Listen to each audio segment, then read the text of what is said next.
Hello and welcome back to The Disconnected, and this is part 2 of a conversation that I don't even remember when we had the part 1. It feels like forever ago because lots has happened between the two of us. So this is The Fanatical Dragon, and if you haven't seen it, please click on, there's going to be like 9 links, I'm sure, showing you the video. Please go watch that first one. It is an introduction to premium releases. We're going to recover some of that probably today, and then go to a handful of other companies that we didn't get a chance to talk about, and then maybe go into some diverging sort of discussions that are surrounding premiums. Maybe some major labels that are similar, maybe some studio releases that are similar, and just whatever else, because you're always fun to talk to. Welcome. Thanks for coming back. Great to be back. How's everything been? Good. Busy. Too busy. Doesn't feel. I think it's probably been a quarter of a year since we did this last time, and it feels like two weeks. I swear it's been longer. That's crazy. Yeah, no, I don't know where the time goes, and so it's just. And since then, you've launched your Patreon. You didn't even have the Patreon last time. Yeah. So that's crazy. How's that been? Good, really, really cool. Actually, I'm kind of enjoying getting to do stuff that's slightly different format. I'm doing some of this sort of stuff, so kind of more straight to camera stuff. Nice. Did my first commentary for it, which is great fun, and I've been doing a little bit of kind of story sharing as well. So using the Patreon page almost like a Facebook news group. So putting up stills, press release information and stuff too. So since you can upload videos directly to Patreon now too, which is extremely cool. In the beginning, I was having to just put it onto YouTube and then share it. But being able to put stuff directly onto there means I can kind of get away with using longer clips from films and stuff without worrying about YouTube being nice. So yeah, that's been really cool. That's smart. Because yours has been running for a while now. Yeah, I'm in about 2 months. I'll be on a full year, I think. Cool. Okay, I actually thought it was a wee bit longer than that. Because I'd like to get to the point of doing the giveaways, and you're already at that sort of stage. So I think I'm like one Patreon short of breaking my giveaway goal. And we start like monthly giveaways for tier 3, and so I've been steadily building up like stock of stuff to try and kind of give away. Nice. Let's dive into it. One of the most obvious companies that we missed the first time was Plane Archive. I don't know how it skipped our minds. We've spoken about so much Korean stuff. That's true. One of my favorite of the premiums, easily. Plane Archive stuff is top notch. I'm sure you've got a handful of things from Plane Archive to show. I got 2 recently that I just got in a trade, and so these are brand new. The only ones that I've seen are my patrons. So this is going to be the first time I've even showed them on the channel. One of them is this beautiful full slip release of Melancholia. Nice. And the art on this is stupendous. And this release is just an Amaray case. It's not even a steelbook. It's just a nice... Those beautiful full scannable cases that I adore. They can like edge to edge. Absolutely. Yeah. And then they've got the cover art card. If you want to see like the front of the slip art and the back, it's just nice like that.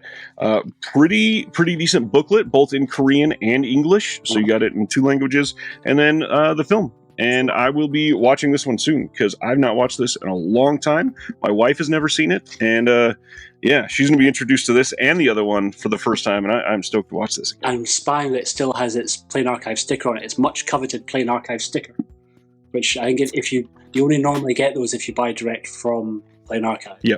So you can look for them secondhand because weirdly it can massively affect the resale value by about 50 quid. Usually you'll see these markings on the bottom and on the Plane Archive stuff. Sometimes they're numbered. This one is not numbered, but it's all right. This is a gorgeous release. Really, really fantastic. You want to show one of yours? Yeah, their design's so stunning, and I think they occasionally they'll do almost like a one quick equivalent. Yep. Or there'll be a few different versions of a release, and sometimes you can kind of get them grouped together. But probably my fanciest one's probably Believer, which is an incredible film. Korean movie, kind of a remake of a Johnny To film called Drug War. I don't shoot me Johnny To fans, but slightly prefer the Korean remake. I think it's like paced a little bit better and really like the central performances. But this is a steelbook release, so this came as I think you could get either the steelbook on its own, a steelbook with a full slip, or this All Singing All Dancing, which is the 4K and Blu-ray. And you get you usually get a few bits and pieces inside the box, signed if you get them from Plane Archive by somebody attached to the productions. I think that's maybe signed by the director. A spare Plane Archive sticker, And then inside your actual box is this. The box, incidentally, like we were looking at last time, really solid, tricky to bend. Super good materials. A fairly substantial book, which is wow. all your storyboards for the movie. That is a solid release. It's really, and it wasn't crazy money. I mean, even with shipping, it wasn't like hundreds and hundreds. It was more. I think it was about $60 or $70. Wow. Plus shipping, and if you kind of spread the shipping amongst a few different titles, it wasn't bad. And booklet, like your experience, half in English and half in Korean. Really nice art on that. And then there's also a full screenplay, which is in Korean. Whoa. Because it's a Korean movie. But yeah, really, really nice. And they also did a separate release, which I picked up at the same time, which was just it's got a really good soundtrack. And kind of like a mix of quite a few different musical styles, but all done by this one guy called Daipan or Danpan, I think. Dalpalan. And so they released the soundtrack as a separate kind of full slip. It's a scannable case inside. Wow. And basically just kept that one sealed. Got a digital copy of it. That's really nice. Soundtrack on its own and really cheap. I think it was like $10 or something for the soundtrack when I ordered it. Wow. I just threw it in as like a wee extra, so it kind of sits alongside that box. So yeah, that was and that was straight from them. I think that's one of the first ones that I got directly from Plain Archive. And nice. Great website. No real loyalty scheme to speak of, sadly. So you don't accumulate points, but they're quick and their shipping is relatively reasonable. Do you want to show your second one? Sure. Again, this was, I started to get rid of some titles, and I had some doubles and triples that I was like, I probably don't need these older DVD releases that are really nice. And I just wanted more space, and then I was the idiot that said, I'm getting rid of some titles, you want to trade me some back? So I got that, and this, Paul Thomas Anderson's nice. The Master. I'm still yet to see that movie. That's Joaquin Phoenix, isn't it? Yes. Joaquin Phoenix, Philip Seymour Hoffman, Amy Adams, and then there's one or two other decent names. I can't remember who else. There's a couple in there. Really nice art on this book. Beautiful. It's this beautiful, like almost watercolor style. And the whole book in here is just really well made. Again, dual language. This one is a steelbook, and it goes with the same art style on this. And when you open it, I'm not going to show the back yet because it's all one picture. I really like the steelbook. I love a good wraparound. Yeah. And then on top of that, this is all debossed. They usually do a lot with their titles, and with if they've got some sort of like a rectangular design on the front, they'll deboss that sometimes. And then on the inside, we've got all the physical goodies with the steelbook that comes in there. It's got, I believe this is art cards, an extra sticker like you just showed, and then I don't think there's a signature in this one. But yeah, really great release, and it's The Master. It's a great film. So the fact that they're able to get something like this, it's kind of a big deal. And again, like we talked about last time, a lot of the time, the extra stuff here mostly is just packaging. You're not getting, exclusive commentaries or anything like that. However, most of the time, these companies are adding all the same special features that you would get elsewhere. So you're not losing much of anything most of the time. And they're starting to dive more and more into series. So they did. Yes. Show this one. It's a kind of great Korean series called Cursed. Which this is the kind of complete series. It had a spin-off movie called Dead Man's Tales. Or can't remember. I have to check on the spin-off's name, but quite a short series. I think maybe 12 episodes. Sort of supernatural thriller, kind of a journalist trying to investigate these mysterious deaths, and it's got a link to sort of strange sort of Taoist witchcraft and different ceremonies that are taking place and possible spirit possession. Pretty cool. As one of the actresses from Parasite, the person that played the rich family's daughter, is kind of one of the central characters in it. But really, really nice in a kind of big digit, again, kind of custom art. Wow. I always move it the wrong way. So it wraps around. Wow. And then all three discs inside. Jeez. Most of the ones I've picked up are predominantly all Korean releases, but they just did an amazing box set of mine's gone completely blank. Park Chan-wook's TV series for the BBC, Little Drummer Girl. Yes, and it's that's the 4K release of that even. and that box set was crazy. I mean, talk about printed materials. There was, I think, 4 separate files worth of stuff. It's unreal. I think there's still a few available somewhere, but it's like £200. So I didn't stretch it. I have a couple of friends who pulled the plug on it and are still going through the materials weeks later after getting the set. But so they do a nice mix of Korean and also international stuff too. So there's quite a lot of American films in their catalogue. Sells out. Yeah, they are usually very quick to get stuff out. Little Drummer Girl, I think they announced like 2 years ago, and it just finally released. I think one of the things is they announced it in Blu-ray and they upgraded it to 4K in between that time. So that was, I think, one of the reasons for the delay. BBC, I think it was co-funded by the BBC, so the BBC have to have a window when they can show it on their digital iPlayer exclusively first. And so I think it wasn't allowed to go into physical media for a while. It got a DVD release some time ago in the UK, but I think that was a BBC-backed DVD release. Got it. Interesting. Any other Plane Archives you want to show? Yeah. Pretty recent pickup, right? So a while ago, I'd gotten. I love Old Boy. Again, sticking with part 2. Yes. Absolutely adore Old Boy, and have that wonderful Arrow set. Oh, yep, I see it right there, the elevator. The kind of Vengeance trilogy set. So really, totally didn't need another copy of Old Boy. But a while back, somebody was selling just the slipcase from one of the Plane Archive releases. So I got it for literally like £3, £4. I was like, yeah, I'll take that. Wow. Put something else in it. So I keep other Park Chan-wook movies in it. Nice. But, not long ago, found kind of one of my holy grails. Just I really loved the pattern of the gift boxes in that movie. And over the years, there's been a few different kind of box sets from different countries that have used that pattern at its core.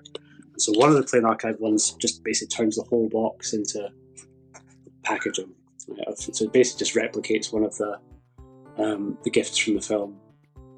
That is gorgeous. Inside, we have a steelbook, quite a nice steelbook. A nice art at the front. Okay, yeah, I've seen that poster. And the back. Nice. Steel disc. You get a really long documentary, Old Days. Wow. And then a nice wee envelope in that same material with cards inside there. Again, book. So I kind of thought that would be it. I thought that was me sorted for Old Boy. But then this came up, which is the third version, the third cover option they did. So this isn't the steelbook. This is the Amaray case. A purple, quite a nice touch. It has same book, but slightly different extras inside the box. Okay. So that should have been the end of it. But over Christmas time, I found that this was a price too cheap to pass by. It was still sealed when I got it. But this is the German Cape Light Pictures. Holy cow. 5-disc release. Of Old Boy. So not really any on-disc extras that aren't on the other sets. It's very English friendly, so all of the documentary, all of the extra features are still English subbed. But it's nice inside. You get a really nice digi in that beautiful pattern that I'm clearly obsessed with. Nice. The soundtrack and posters, cards inside there. Wow. We get we're about to talk about media books. That's a media book that goes inside, which is your 4 discs. And who put this one out? This is by Cape Light Pictures, Germany. Oh, Cape Light's pretty good, yeah. Yeah, they do some nice stuff. There's sort of 2, Cape Light and Cock are the 2 that I've sort of had a bit of experience with. Cock do some stuff too. If I heard them right, I just recently talked to Wicked Vision on my channel, and I believe he was saying Cock Media is the one that changed their name to Play On, that Plaion. Okay. So Cock might be no more, and it might only be Play On. I think it's Play On Pictures. Ah, okay. So they're the ones that put out that giant He-Man set that everybody's been raving about in, I think it was December. Yeah. Yeah, no, they've got some nice stuff. It can be quite tricky to get. Amazon Germany is not bad for Cock stuff. There's also Turbine Media. We spoke about this like when we were messaging back and forth, but Turbine did that incredible Frighteners set, which I don't have, but looks beautiful. It looks great. And then last year or the year, no, I think it's been 2 years now. They did that. They were the first one to do the 4K of an American Werewolf in London that took the world by storm. And then Arrow announced theirs, and everybody was like, "Ah, damn, Uh, yeah, Turbine's done a lot of stuff. Turbine, I wanted to highlight probably 2019. Okay. They did, I don't know if you ever saw it in hand, that Psycho Legacy collection. It No, looked like a never giant reflect. cereal box release. Yeah. Huge, amazing release. It had all 4 of the original Psycho films. It had the Psycho documentary that was made in the US a few years ago. It had another documentary, whole bunch of extras, but then the physical stuff. There was like a reproduction of a journal. There was posters. There was so many things. And now I think they sell a smaller, like abbreviated version of it without all the physical stuff. Mm-hmm. And it's probably still great, but man, that first release was stupendous. Yeah, very, very. Absolutely. Yeah, so Play On, I did want to throw out too, they're doing more site exclusives, which is not great because on a lot of their releases, they don't ship outside of Germany at all to anybody. So even through a separate German retailer? Well, because it's a site exclusive, you can't go through another retailer. Okay. So it's messy. And turns out, we just got word, I don't know if you heard about this, I think it was yesterday or the day before, they're putting out a 4K of a Bava title, or is it a Bava one? I think it is. Yes, so it is a Mario Bava title. They're putting this out on 4K, and it just released, and it's coming to like some US distributors. Found out Play On region locked the 4K disc. Wow. And this is only like rare. 8th this is like the 8th disc in the world that's ever been region locked on 4K. They're not supposed to be. So if they're going to start doing that, it's not going to be somebody that a lot of people will want to buy from, probably, sadly. Well, especially because it sounds like all the odds are stacked against you, even be able to track it down. If you can't order from the website, you can't play it outside of because that would default to what region B 4K. Yep. Which I didn't even think they could do. I thought the 4K was just 4K. Great. Well, the 4K standard, the format, does not have anything built into it for region locking, and there have been 8 or 9-ish discs, like something like that people have found a way to region lock, which I don't even know why you would want to in today's day and age with the internet making the world so small. Shout Factory did one. Most of them have been Germany, though. It's maybe a really heavy-handed penalty in a contract. So, like, there's a few instances. I know that Spectrum, I deal with Spectrum quite a lot, and Spectrum do loads of great Shaw Brothers releases, but no English subs. There's always a kickback about the fact that they don't put English subs on, but they genuinely can't. They would not be allowed to put the film out if they put English subs on. They're only sold distribution rights for France. And so it's seen as being a French release of an international language movie. So they can have its original language and they can have French, and that's it, or they don't get to release it. And I think for some of the companies that have these slightly weird little stipulations, I think it's often because in order to get the rights, there'll be a contract written out, obviously, but the contract sometimes will have a penalty whereby if you allow this to be sold outside of these regions knowingly and willingly, you give us X amount, and sometimes that X amount could bury the company. People put horrible amounts into those boxes to just scare distributors, I think, sometimes. Wow. So it could be something like that. Have you got any of those French releases to see if there are English subs? They're just not advertising them? Yeah. I've kind of got quite a few of them that definitely no English subs on there. And I think it's okay. My wife's been learning French for a while, and they're all Cantonese movies. So she can listen to them in Cantonese and kind of teach herself French a bit better through those releases, which is kind of cool. And I just try and keep up. I try and kind of use Cantonese and my schoolboy French to get by. And they're kung fu films, so they're not. No one's having 20-minute monologues. It's pretty easy. But while we're on the subject of German stuff, and while we're on the subject of Cock before they changed, that was my other one because I thought this would be right up your street. I don't know if you'd seen this version before. I have not. Wow. It's Hardware, aka Mark 13. It's a beautiful set and kind of really sort of super stark design. It's in this weird box. I got it cheap because it's had a bit of shelf damage. It's mangled a little. I got a fraction of what they normally sell for, because these can be quite expensive. But very English friendly. So commentaries and stuff by the director all in English. And same with the documentaries. And then inside you get the little 2000 AD comic that the story was very famously ripped off from. Lost and all, I think, in that film's case. And then a little book, which is kind of mostly just explaining a great quote from Richard Stanley, the director, about how he essentially feels that drugs should always be taken before entry into any project, which is pretty good fun. And that book is, the rest of that book's in German. And then this great, very stark. Oh, wow. Nice. Super simple. Just very clean. But yeah. Yeah. And I think that was one of the earlier Cock sets that I'd found, but was looking for. It had to have been, yeah. Yeah, they've done some great stuff. They did Lynch's Dune in a 4K set very, very almost like prestige compared to the Arrow set, which was already pretty good. Yeah. But people are clamoring after that one, and that one I've seen sell for over $200 easily. It was like leather or wooden bound or something, wasn't it? It was in a really fancy. It was. I feel like it was almost like plexiglass on the outside, and it was like a monolith, and then on the inside, I think it was leather wrapped digibook or something like that.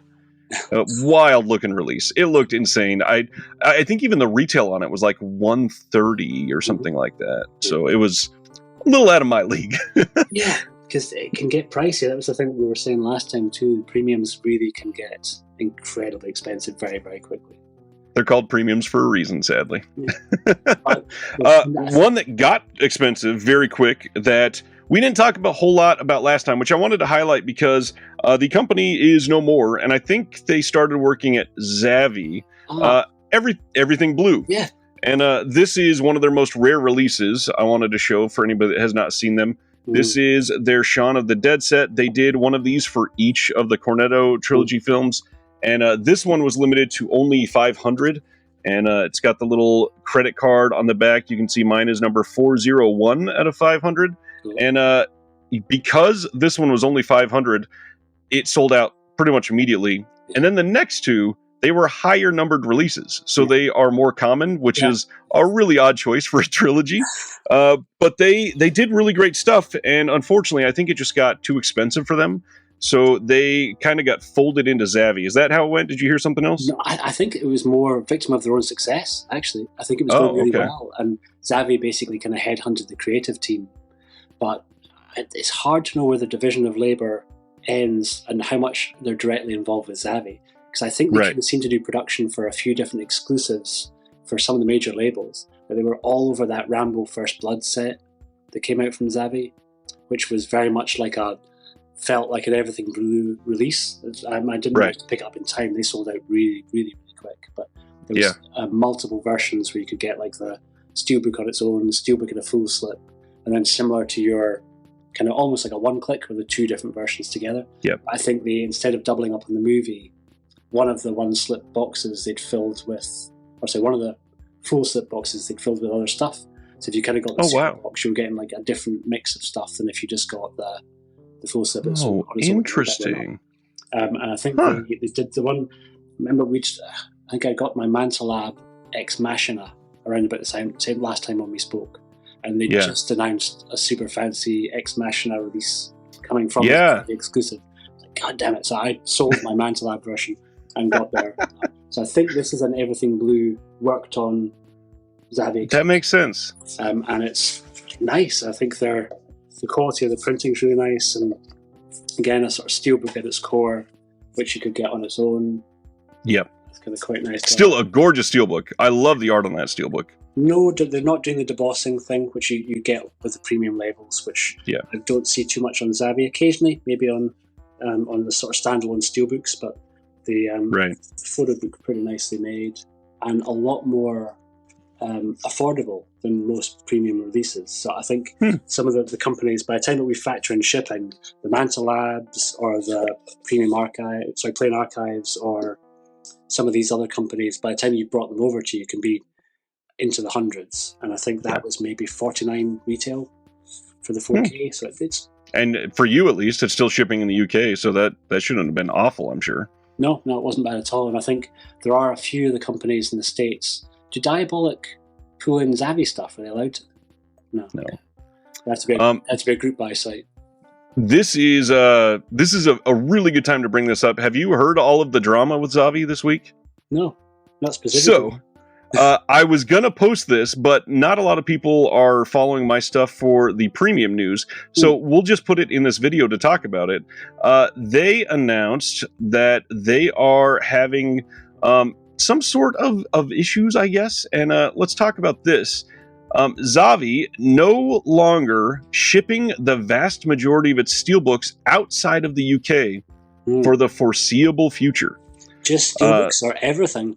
Just steelbooks? They're saying just steelbooks in this announcement, but it's the way you read it, it almost sounds like more. They said some changes were made over the last few days, and there are complete sections that were removed from the site settings, but they finished the transition and not only blocked them from most of the site settings, but blocked all of the Zavi exclusive UK-only steelbooks from shipping outside of the UK at all. Wow. Okay. And once you reach checkout on the UK site, where most of the steelbooks are, you're only allowed to enter UK addresses. You used to be able to enter international US addresses, whatever you wanted to do to be able to buy them when they were exclusives. But on the US site right now, you can only see like a really small number of steelbooks that were available in the US anyways through other people. And Zavi's usually more expensive for those. So not entirely sure what they are shooting for with this, because this doesn't seem like it'll help them very much. Crazy. Absolutely crazy. The thing that really bothers me is that we would get one that I was going to show, Arrow exclusives. This is one that I got from Zavi. Really nice steelbook release, really nice box book. Great, basically a premium release. And I got it from Zavi. And now, am I going to be able to do that? But also, the Hut Group that owns Zavi owns the majority of Arrow. What if they turn off their UK side exclusives to the rest of the world too? They've in effect kind of done that for us from the US side. So at the moment, it's very difficult for me. I can't order directly from Arrow's US site and send it here. I can order. Weird. It automatically bounces you back to Arrow UK. So because and I've tried setting up different accounts and seeing if I can have an account at that side. It's really not happy. I could maybe try VPN. I haven't tried that, so I don't know if it's hard locked to not accept UK addresses. But it's pretty difficult to get stuff out of the US based site from the Arrow side for us over here. I'm having to use Amazon US or Diabolic for those Arrow US releases, because the release schedule is getting more and more different, and they're picking up so much stuff that Eureka had previously put out over here, and then doing slightly nicer versions. And by the time it gets to the States, usually the disc's about the same, but the packaging is usually a bit nicer. And on those, they've been adding new commentaries on a couple of those, so it's actually sometimes a good reason to pick some up. Yeah, I have to sort of always check on a case-by-case basis, because they seem to have a quite loose friendship with Eureka, so they are definitely doing straight. I kind of get the sense of sharing costs, by sharing kind of manufacturing and distribution costs. They are, because they've been doing that with Eureka in the UK, and then on the US they've been doing it with Synapse for their Argento 4K titles. So they've been doing a lot of the same mastering, and it's just two companies basically just chipping in together to get something done. And seeing more and more of that. I noticed that the most recent Cat 3 release from 88 Films, they did Ebola Syndrome, which Vinegar Syndrome did ages ago. But at the end of that 88 disc, it's the Vinegar Syndrome logo pops up, and they're all going to be. So they still just absolutely use their restoration, and that was kind of weird to see, because I think Vinegar Syndrome and 88 Films, I did wonder how friendly they were with the release schedule was so mirrored at the moment. And it's pretty crazy, because Vinegar Syndrome are a bit more efficient in getting stuff to market fast. That's true. Although they are, Vinegar Syndrome has marketed the hell out of some of these releases. Thriller just got a German media book release in the same 4K disc and everything. They're going pretty hog wild with some of those titles, and their scans are the big things. That Vinegar Syndrome does incredible work on their restoration. So of course that's going to be pretty much the best you can get. So why not just license it? Yeah, I've kind of at the moment I've never loved them more. And the kind of when I first discovered them, it was really because one of my a subscriber, it turned into a really good friend, had said, "Why haven't you bought anything from Vinegar Syndrome?" And so it's really my thing. So he sent me New York Ninja, which I adored. It was really, really cool. Nice. And then got Tiger Claws, which was less cool. And I was like, oh, okay, this is kind of what I expected it was going to be. I don't know if I have room for, much as I enjoy that type of film sometimes, I don't know how much space I can dedicate in my very small one-room studio apartment to that amount of stuff. So I sort of took a bit of a step back, but then Right and Wrongs came, and then Iceman Cometh, and now they kind of seem to be doing a whole spat of Ringo Lam movies. So Undeclared War came through, and Burning Paradise, and just beautiful. Yeah. And then that Made in Hong Kong box set in January. Yeah, I didn't pick up the horror one. That one I couldn't stretch. Did you grab the horror one? Well, I'm a subscriber, so it was coming anyways. Yeah. But it's from what I'm hearing, it's a little bit of a mixed bag. A lot of people, I don't remember if it was marketed this way, but a lot of people were under the assumption that they were all Cat 3 titles. And out of the 3, only one of them was a Category 3 title, and the other 2 are a lot more tame. And I think one of them was very disappointing for people because it was a little bit on the boring side. But the big thing is Anthony Wong was in all of them, so that was the big connective tissue. And it still looks like a solid release. I literally just opened it yesterday, so I'm eager to dive into that here soon. Let me know how you go, because I think we've not really spoken much about horror ourselves, but I think I kind of like the Hong Kong horror stuff that came around before Cat 3 was a thing. Cat 3 was relatively late, sort of late 80s, kind of when it was introduced as a rating system. And I find that because so many of them were exploitation movies and the budgets kind of vary so wildly, that it can be quite an unpredictable area to jump into. And the rating covered so many different things that it wasn't just horror movies. Sometimes it's sort of like sex and violence, but lots of sex. Older stuff, the kind of the older Shaw Brothers movies that they did that were kind of more horror feeling, but didn't have a Cat 3 rating. But some of them are arguably classic movies. I'll always absolutely speak about Hex as being one of the finest. The remake of Diabolique, which is I prefer over Diabolique. So some of those older films are worth tracking down, and I think quite easy to get because they're not that many people pay that much attention to the old Shaw's kind of horror stuff. So 88, that's true. A bunch of them, and they're still really cheap. Some of those 88. Yeah, I think Hex I got for like £6. Yeah. On Blu-ray. I mean, that's amazing. And there's some pretty good extras on it as well. I think that's true. So, speaking of Cat 3, we were talking about some of these labels that are doing stuff that is basically premium level releases, but they're just regular labels. I don't know what that means necessarily. One that we both have talked about, Cat 3, Air 4444.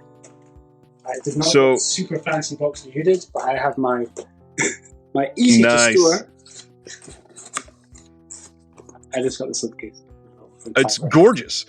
Everything in here, like the fact that they went so far into making this a magnetic clasp. They did the joint spine on this for the 2 different titles. And then on the inside, we've got like an abundance of good stuff. First of all, art on the inside of the box. Any company doing it right will do that. We've got a large booklet. Lots of stuff in here. And then and also a smaller booklet. Yeah. And then for the other title, there is that booklet. That is the Centipede Horror. But then these slip covers, or rather slip cases, they are like full slips that you pull them out. Not just O-rings. Yeah.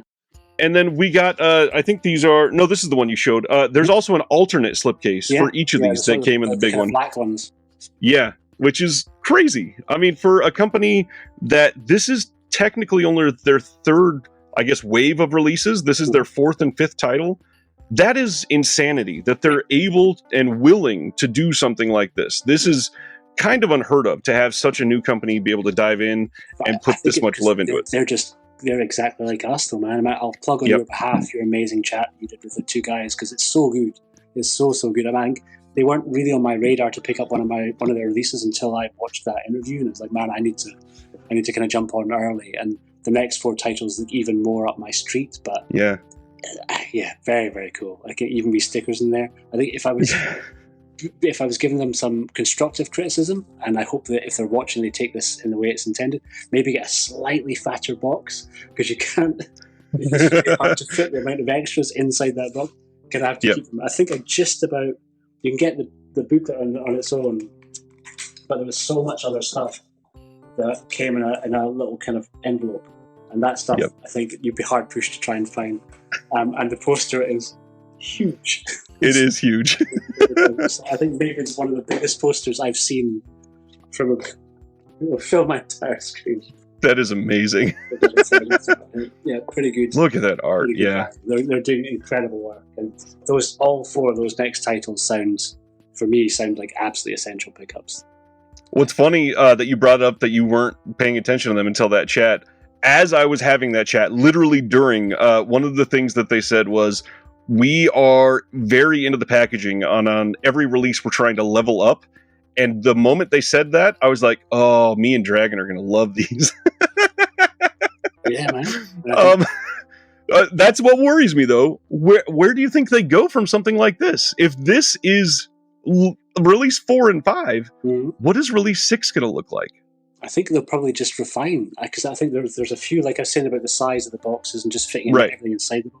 I think that's the sort of stuff that will make in a poster that would actually fit inside that big box, and everything was kind of self-contained. It would just be little tweaks, and there was quite a sweet, bittersweet, but there's some really nice involvement from Travis Crawford on those 2 releases. He passed away really quite recently. He did some commentaries for the Shawscope Volume 2 set, and I think had done some really nice articles for both of the books. And then they do a nice little, the guys from Era 4444's response to the fact that he passed away. It's quite sweet, you know. You can tell they care. It's really heartfelt, and can't wait. Yeah. The titles are up on the website now, but there's no date for the next 4. I spotted it yesterday. Checked yesterday. Well, and from what I'm hearing, there's I think they said on the Blu-ray.com forums that they were going to have one title in either April or May, but then to watch out for the rest of the year because it's going to be very prolific. So we might be about to get hit very hard with Era stuff for the rest of the year. And I know that they were hounded by people for shipping delays, so they're probably literally 2 people. They're probably waiting on stuff to be actually in hand, or at least closer to being in hand before they announce this next time, which means that we've had a good 5-month delay on this next one since the announcement. But when you're getting quality like this, I'm not going to complain about that. It's worth waiting for, and they're so transparent. Like the constant updates saying, "Look, we're getting there," and they'd be like letting you know how much stuff they'd shipped out, and then kind of working through the orders. Because I don't think they expected to be as inundated for those 2 releases. They're a lot more popular in sales than their previous ones. But yeah, I can't wait. I'm assuming that the next one up is going to be Fatal Termination, which is such an insane movie. Maybe not. That's the one that comes up first on the website. So I was kind of guessing that. And when they've done their press, it's usually the one they've been leading with.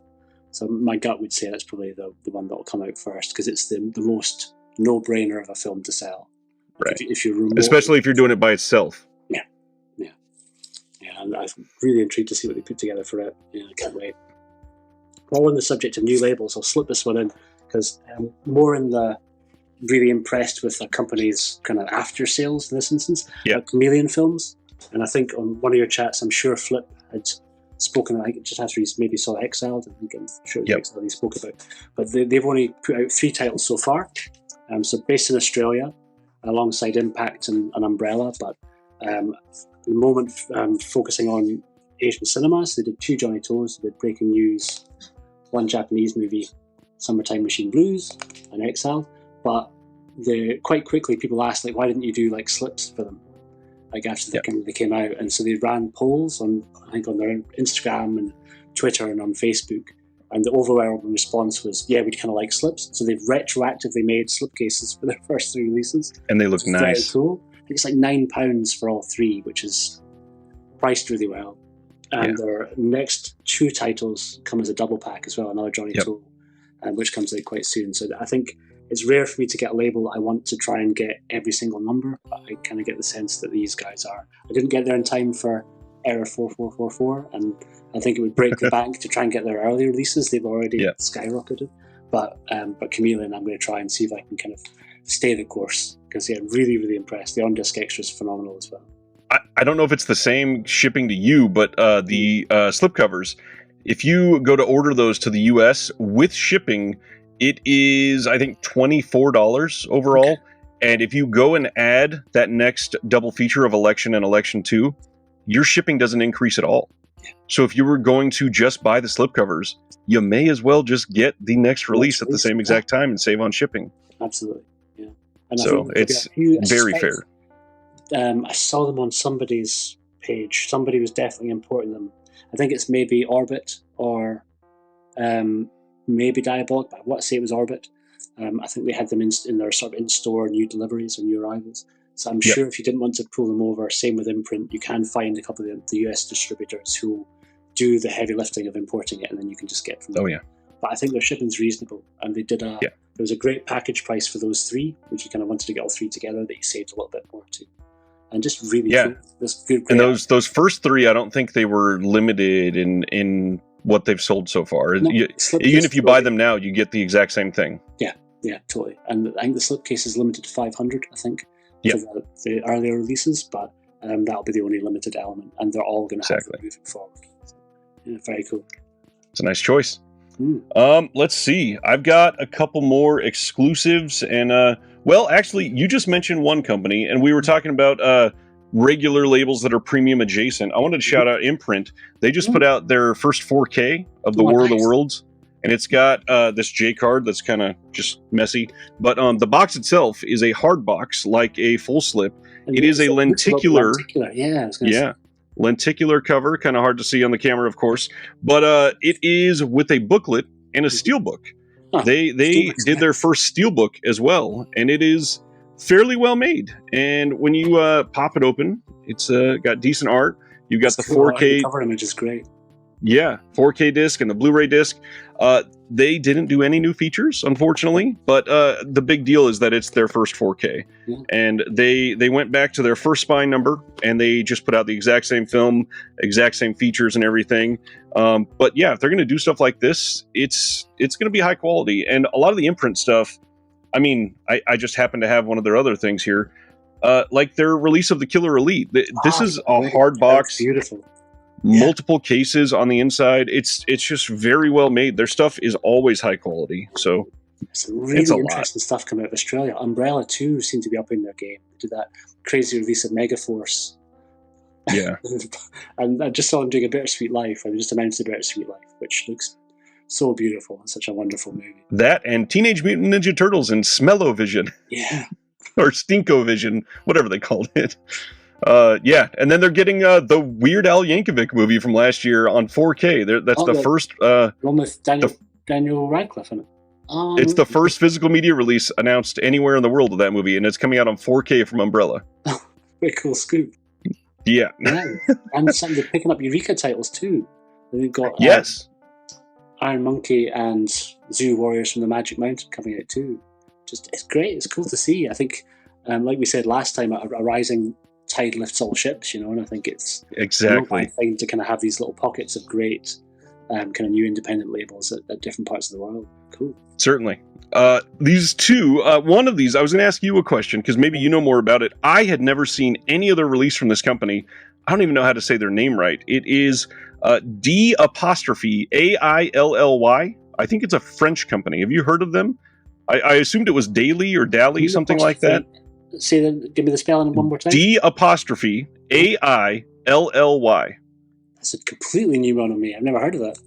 So it is a release of Let Me In. This is the English remake of Let the Right One In. And it's just a full slip box of an Amaray case. I won this. I won it in a raffle, and I put in like $3, and I haven't had the heart to open it because I don't know, like, is this one of the most rare things in the world? I can't find a dang thing about it. Yeah. So cool. It's nice. I've never heard of them. There are kind of a few random kind of like European labels. We spoke a bit about Film Arena last time. Yes. And there's also, I don't think either of us are comfortable knowing exactly what the deal is with Cine Museum to speak about them with any authority. I don't know if that's like a part of somebody's website or if that's an actual label. Hard to tell. And Blue Fans too. There's a couple of other ones that I think Blue Fans from China. And I don't have any of their stuff. Mantelab, a couple of bits and pieces, and HD Zeta, a couple of bits and pieces. But that's pretty much between last time and today. I think that's the bulk of the big kind of main heavy hitters that I'm kind of aware of that are doing stuff at the more expensive sort of premium level. But it's really cool seeing how much is happening at the other end, so the not too breaky banky end, like those Error 4444 titles. I mean, you got the super fancy Everything Together set, which was still pretty reasonable. I think that just sold too fast for me to get. But that one I got, I think, was $36 with all of that stuff with it for both films. Yeah, which is reasonable. It's pretty good. Yeah, especially for good premium products. It's very well made. Yeah, all works out. Yeah, cool. I've got some other media books to show, and then I've got a randomly. Last time we talked, I realized I didn't share an Amazon exclusive, which doesn't happen all that often. No. let me pull this out of the wrapper so that it doesn't reflect too much. So this was an Amazon Japan exclusive. Okay. And I think that they've had an Amazon Germany exclusive release of like a Spider-Man movie or Morbius or something not great like that. But this one was gorgeous, and I was not going to say no to this. And I love this movie, so I had to. This is an Amazon Japanese exclusive, Midsummer. Oh, wow. And it is this little J card. So when you take that off, you get the actual art, which is just stupendous. Beautiful. It is very fancy, like folk drawings on the whole thing. But this is a slipcover. And when you pull it off, you get a steelbook on the inside. Nice. Opening this up, you get a little advertising thing, basically, but it's a 3-disc release. There is substantial stuff in here. Very English friendly for, I believe, all of the extras on it. And then on the inside of the slipcase, there's a whole extra thing where they've got this really nice, like high quality postcard, and then this little folk booklet with it as well, with art and a lot of writing on the film. I think it's all Japanese, unfortunately. Yeah, all Japanese. But I mean, even the booklet, you can't really see it too well. It's textured. All of that, all of that is all imprinted on paper. Beautiful.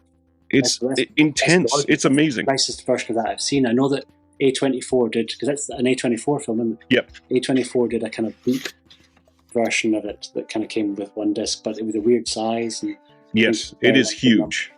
And doesn't match really, because they seem to do slightly different format for each film almost. So yeah, they've done, I think, 3 or 4 of those big ones. The rest are small. It's odd what they're choosing to do over there. But the Japanese box sets are incredible. I've got a couple that are really not English friendly, but I took the sacrifice on it. The last 2 Rurouni Kenshin movies are impossible to get on physical media outside of Japan because Netflix bought the rights.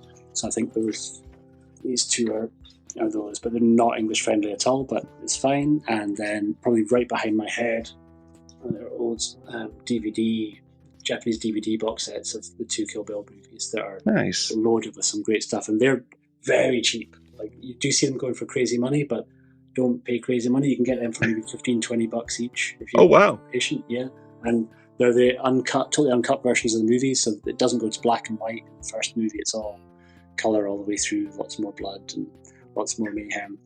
Nice box sets. So I think there are some really nice older DVD box sets too. So for those who don't feel that everything we're speaking about requires the deepest pockets in the world, yes, there's still really nice older versions of stuff on DVD. I think I'd picked up my first ever Laserdisc like a week ago, purely because it was so cheap, and so nice. It's one of those movies that I can never have too many copies of.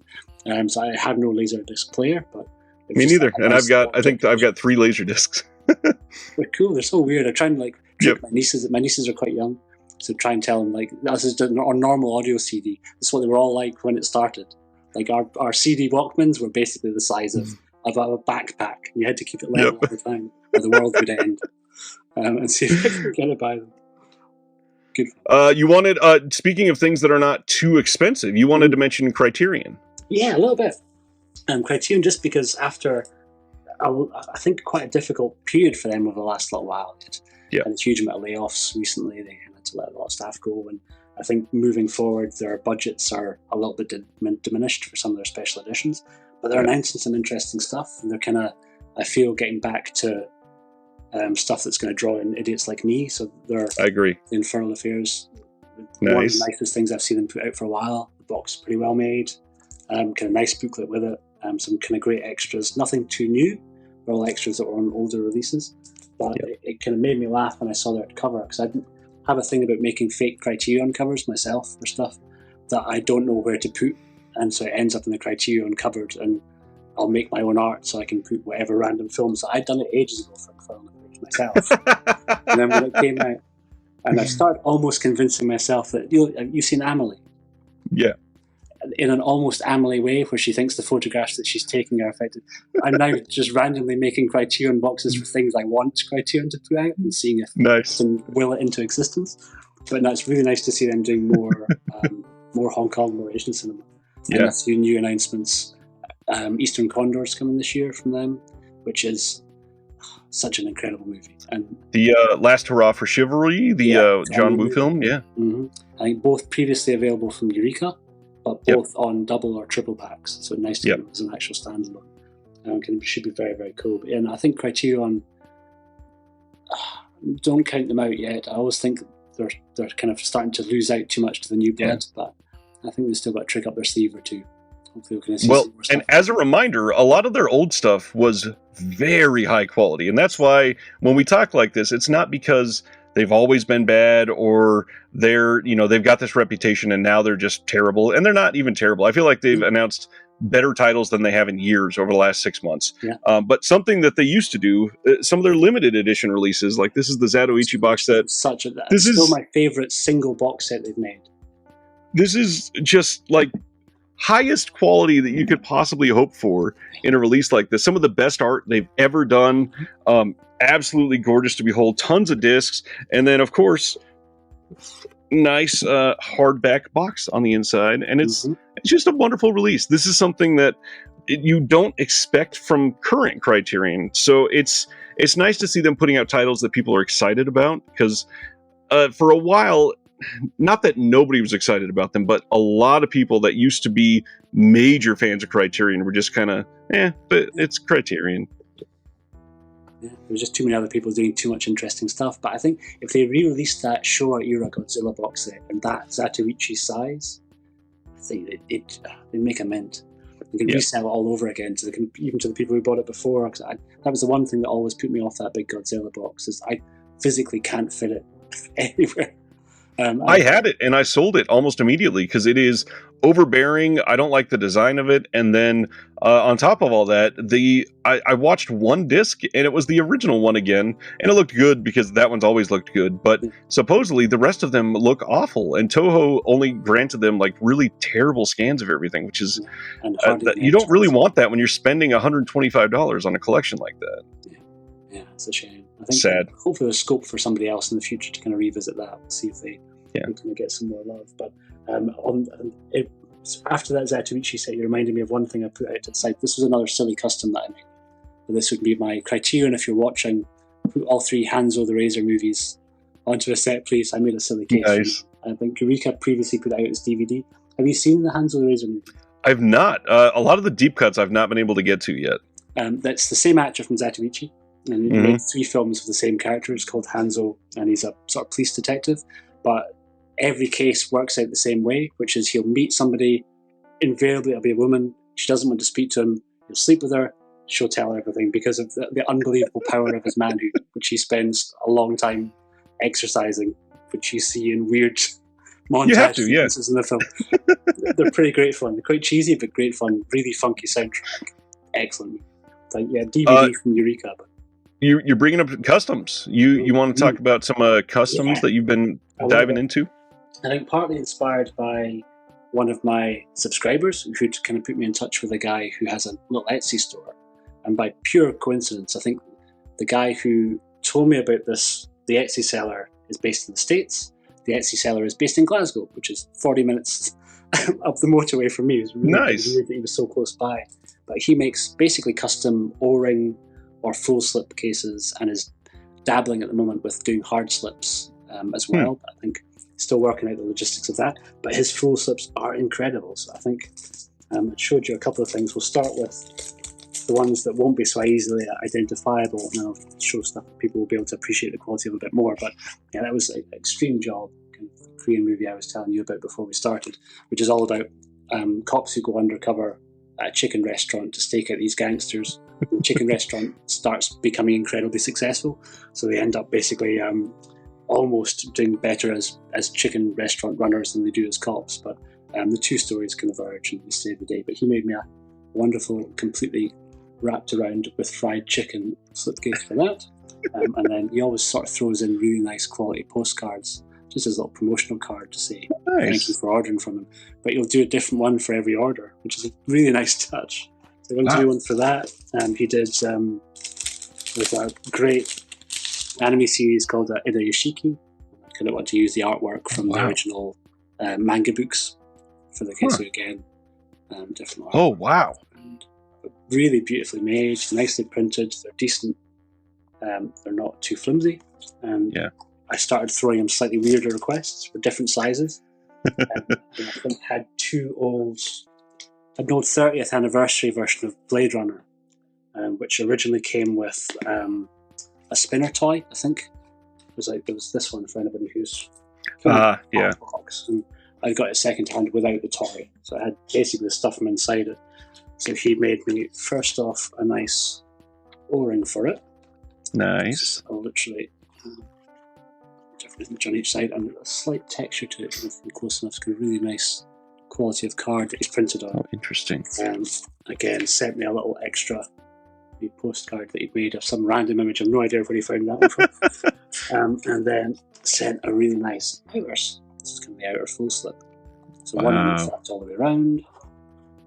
I added I did the design myself, and he just basically printed it for me. The logo on the top. So he's pretty open to very collaborative. Yeah. Collaborative. So we did two at the same time that worked out quite reasonably. So one for the original Blade Runner and one for 2049. Nice. So they kind of match. So it's a nice little set, but surprisingly cost effective. And there was a really nice UHD Club release of 2049 that used that same artwork. It's like 300 quid plus, if you can find one. And this basically inside here is now just a nice steelbook that I like. So you have all the same extras. I think he charged me, about 15 or 16 pounds for that the outer slip. So it is a bit of an indulgence. It's not super cheap, because you're doing a once-off, you're doing a custom, and it's got to take a little bit of time to kind of do the artwork. Right. But I think for films that you are swithering about, do I spend hundreds and hundreds of pounds for this super fancy edition, or do I just tart up the one that I have and make it even more sort of individual, where no one else is going to have that same thing? And in all reality, a lot of these premiums, that's all they're doing. They're just putting a fancy box around a release that you already have. Yeah. So I'd say pick artwork you like and kind of contact a dude like that. I think Jam Slips is the guy that I used, and if you've got Photoshop yourself, then you don't even need to go to that realms. I mean, do what I do with Criterion, just start messing around yourself. So that was my Criterion Fight Club. Nice. With that kind of wee silly little driver's ID. So, and that was just 5 or 10 minutes while sitting on the train to work one day.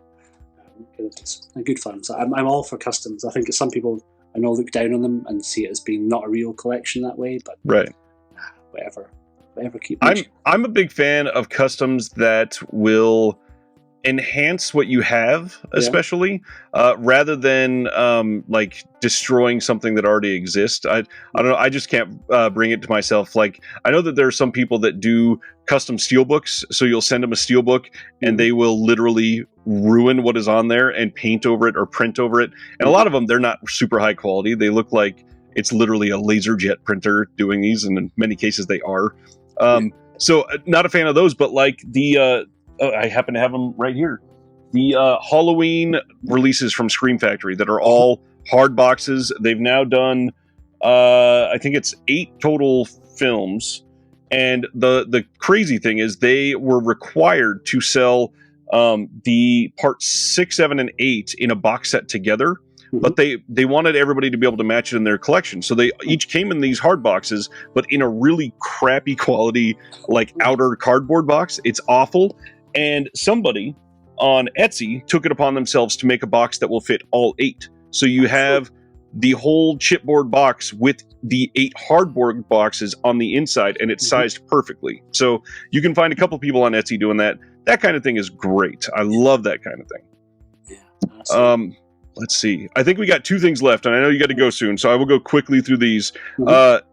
Media books. We didn't go real deep into media books last time. We just kind of touched on them. And obviously, Wicked Vision has been a big person in my channel over the last couple months. I just kept a couple of those nearby to say they do amazing stuff. There are other companies that do some really interesting things. This is NSM Records, also out of Germany. This is a 4K of the Blood on Satan's Claw that, in the US at least, out of print. You can't get it from Severin unless it's during a sale, and you can get this fairly easily from Germany. Are you using Amazon Germany for yours? You mostly get them through Amazon Germany? No, Orbit and Diabolic are suddenly carrying a lot of these, almost like you can depend on them. it's hard because they're not offering pre-orders because they can't always guarantee it, but they still seem to always get them. So I don't know. It's hard. It's hard to judge. It's hard to see a way to guarantee a copy unless you order from overseas. But it's so much cheaper to get it from something like Diabolic when they're already paying for the shipping. Go straight to Germany as well. I've had a few times I've had orders be accepted, but then turned down if they couldn't get a copy. Because some of the print runs for MediaBook's really low, like 200. Oh yeah, it's quite common. Because this one that I just showed is 222. Yeah. Weirdly, they always seem to do 222, 333 quite a lot. And this next one I'm going to show is 333. This is David Lynch's Wild at Heart. This is a wild cover. Yeah. Beautiful art. This company is Cinestrange, which I've heard some interesting things about. I won't say that they're somebody... I know before I make a comment, let me check something because I got some actual information recently. I think sometimes you wonder how legitimate a release that is, or well, Germany is very questionable on the rights a lot of the times, and let me see. Yes, but yes, Nameless I've experienced. Nameless really good. Nameless is great. But rarely, for some of the movies that I was jumping into, rarely English friendly. So, in no English subs sometimes for most of the Korean movies I bought out of Germany don't have English subs in. That's true. Easy enough to swap out the disc usually and get a really nice media book if you just factor that in. The reason I pulled this one down, we don't talk about the differences in media books a lot, and this one, it's going to be very difficult to share. You can see that cover is a little extra thick. This is because they call it a padded media book. It literally is like a pillowed cover. It's like sitting on a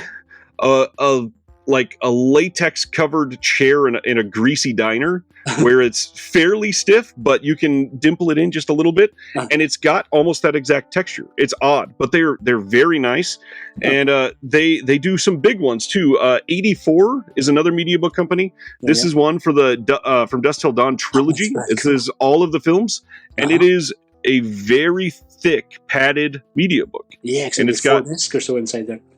Yeah, in fact, there might even be more discs. There are, let me see. And it's the Studio Canal scan, so it's high quality. Yeah, it is at least, let's see, somewhere between 3 and 6 discs. And then, last one I wanted to shout out. This is, who put this out? I thought I had the name, and I don't.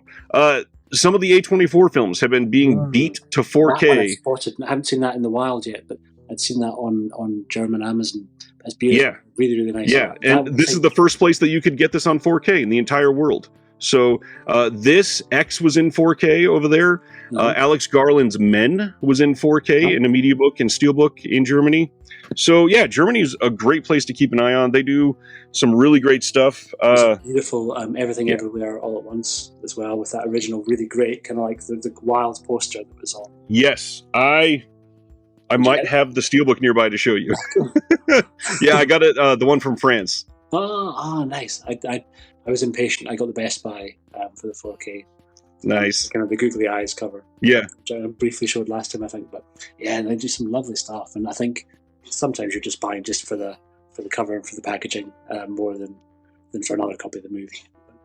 That's true. And I wasn't going to show it, but I guess that makes sense too. I did just talk about Everything Everywhere All at Once from France. And one big thing that France has been doing is continuing that Mondo X Steelbook line. I don't remember if we talked about that last time, but they've been doing these Marvel things, which obviously everybody has like 9 releases of the Marvel films at this point.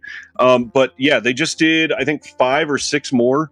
And they're probably going to be complete with the Marvel stuff soon. But this line has been going now for literally almost like 10 years. Yeah. So it's crazy how long they've been doing it. There's a couple of things that were really quite surprising that only came out in different European countries as part of that range. There's the Boondock Saints one. Yes. Comes with there's an amazing documentary about the making of that film that's easily better than the film that it's. I like Boondock Saints, but the documentary Overnight about Troy Duffy is spectacular. I saw him in a double feature in a film festival here when the documentary first came. just wild. So if anyone's seen the Boondock Saints, absolutely see the documentary. But that Very one nice. has it. It's like a double disc set. It's got them both together. Nice. And very cool. Huh. The Mondo stuff's really nice. I think you had one more that you wanted to talk about. The newer film movement. Is that what it's called? Oh, yeah, no, the Film Vault. Film Vault. That's what it is. An oversized box for it. This is one of 4. So the first range was this Scarface, the Pacino Scarface, not the old timey one. Goodfellas and 1917. Yep. Which are, I think, all being distributed by Warner Brothers, even though they're not all Warner's movies. I don't think that. I don't think Scarface. Maybe not. Anyway, the first 4 are all from Warner Brothers, but I don't know if Film Vault themselves are owned by Warner Brothers. I have a connection. They don't seem to. But it is a kind of repackaging of the previous 4K of the final cut that was already out, with a few extras. This one, they are all numbered. This is a promo copy. This one not numbered. I think they're normally numbered up to, I think it's 3,000 for each one of the 4.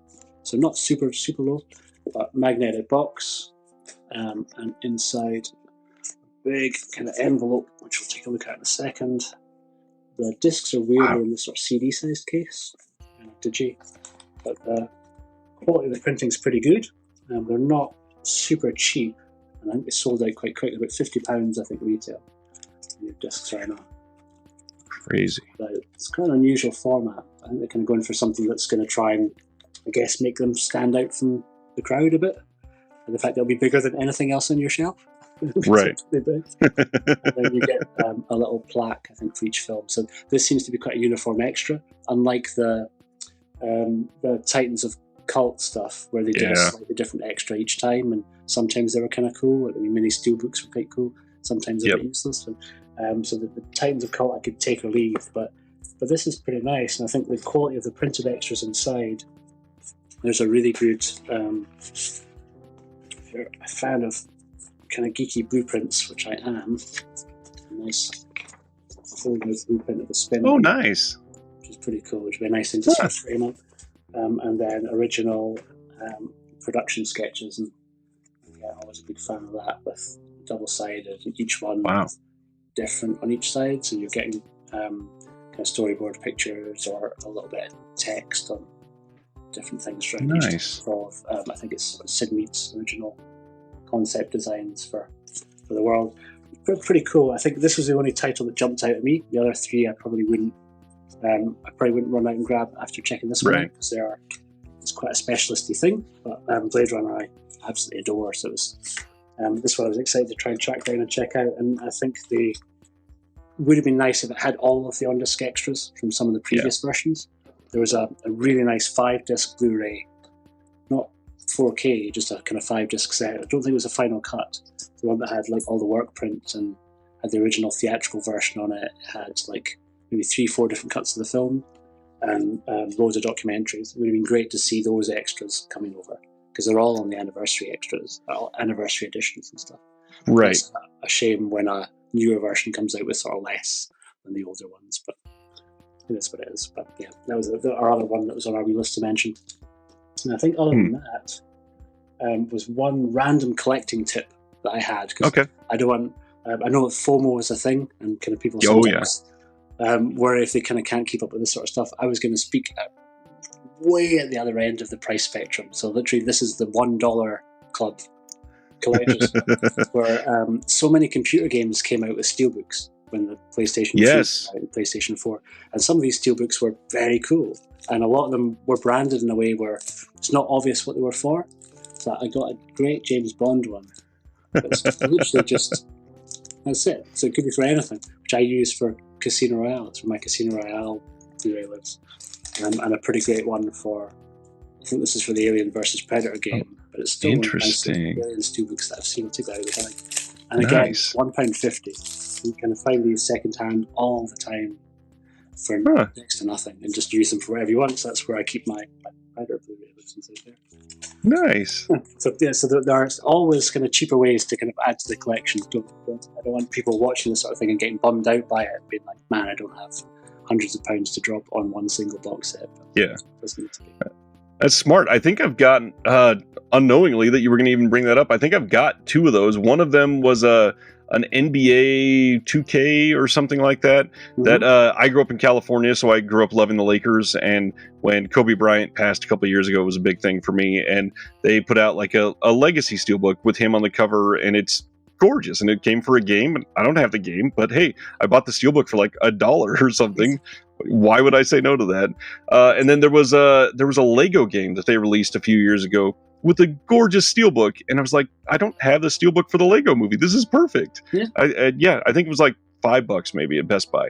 It's amazing, empty steelbook. So I'm not wasting media when I buy it. There was no game in it. I think it was a giveaway item when you pre-ordered the game, and they just had extras, so they sold them later on for inventory. Yeah. Nice. Yeah, I'm all for it. And I think, again, you end up with something that's a little bit individual, a little bit unique. So yeah, perfect. There's always kind of wee treats to be found at any sort of price spectrum. So don't feel that I don't want to kind of gatekeep this to just people with a certain level. Exactly. And also worth pointing out that both of us sell a lot of stuff in order to kind of replenish and buy the next batch of stuff. So it's not like we're kind of hoarding every single custom. And some of them hold their value more or less if you keep it sealed, but I don't really keep anything sealed. But I try not to. Open them. But I think it's don't get to the end of this and feel bad if you can't afford the super fancy ones. There's loads of good stuff out there for all prices. Absolutely. Well, thank you for coming back. This has been so much fun. I love talking premium so much. Anytime. We will do a part 3. Maybe we'll dive into like the actual process of group buys next time, because that'd be good. That is a tough one that scares a lot of people away. There's a new contender. There's a new contender to the throne, because up until this point, Media Cycles has really been the main one that I was aware of. Yeah. There's a UK based one started up, which I know less exciting for guys on your side of the pond, but for us over here, where group buys were becoming almost 30-40% more expensive because you were shipping to the States first and shipping to here. It's a UK based, it's called King of Steel Media, or King of Steel Media. Got a good Facebook page, and his group buys have been running for a little while. Does loads of raffles, which is a nice thing to see those sort of groups do. So it's stuff that has come from group buys, but he'll either raffle off completely, so as a prize, and you just buy a raffle ticket, usually £1 or £2 a raffle ticket, and max it, you can only buy 2, but it's a chance to get like a nice super premium for just a couple of quid if you're lucky. Wow. And you don't need to be a member of his kind of website or anything to do that. Anyone can pretty much enter. So check out his Facebook page. If I remember, I'll stick a wee link up on my community tab, and people can find it. Perfect. Great. That's fantastic. Thanks for sharing that. Mm-hmm. If you have not, please go check out Dragon's page. He does incredible stuff, focuses on a lot of Asian titles, and other than that, he's just knowledgeable. He's one of those people that gives out good information, and that's why I've enjoyed you from day one. So thank you so much for what you do. Very nice way of saying I'm old. So I've been around for a while. I have a cat who will occasionally crush up in videos, and my editor also gave me a hard time for last time I was on for not mentioning that I write the Blu-ray section for Eastern Heroes. So, for anyone who buys Eastern Heroes magazine, I'm in that pretty much every issue, doing the same thing as I do on YouTube, but in print rather than in talking videos. Yeah, that's great. All right. Hopefully we'll get you on soon for a part 3, and we'll talk soon. Thanks, everybody. Anytime. Have a great weekend.